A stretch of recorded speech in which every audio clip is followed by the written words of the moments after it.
एक गरीब किसान था जिसका नाम हरी था। दिन भर वह धूप में खेतों में मेहनत करता था।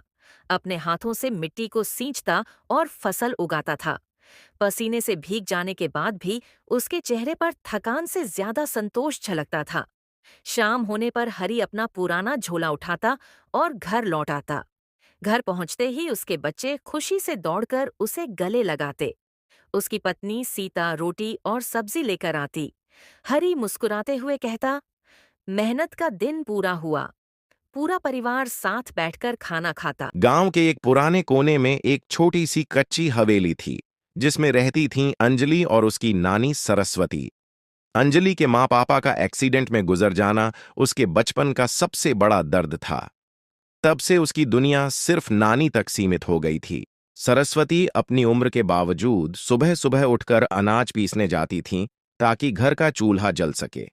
अंजलि हर दिन उनके साथ काम करती, लेकिन उसके सपने मिट्टी के बर्तनों से बहुत आगे के थे।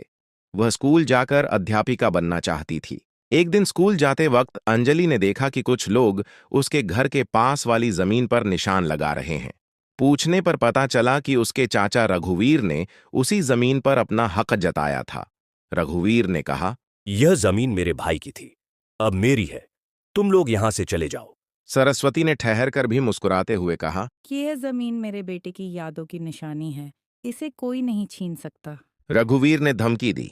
कल तक नहीं गए तो मैं जबरदस्ती करूंगा। रात को अंजलि नानी के पास बैठी और बोली, नानी, हम हारेंगे तो नहीं ना? सरस्वती ने उसका हाथ पकड़कर कहा। जिसके पास सच है उसके साथ भगवान है, बेटा। अगली सुबह अंजलि ने स्कूल जाने के बजाय गांव के सरपंच के पास जाकर सारी बात बताई।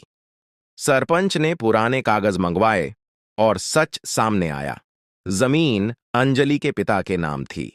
रघुवीर झूठ बोल रहा था।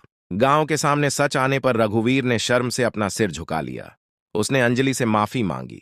अंजलि ने आंसुओं के साथ कहा, माफी से दिल हल्का होता है और सच कभी दबता नहीं। उस दिन से गांव के लोग उसे छोटी शक्ति कहने लगे, क्योंकि उसने दिखाया था कि हिम्मत उम्र से नहीं, नीयत से होती है।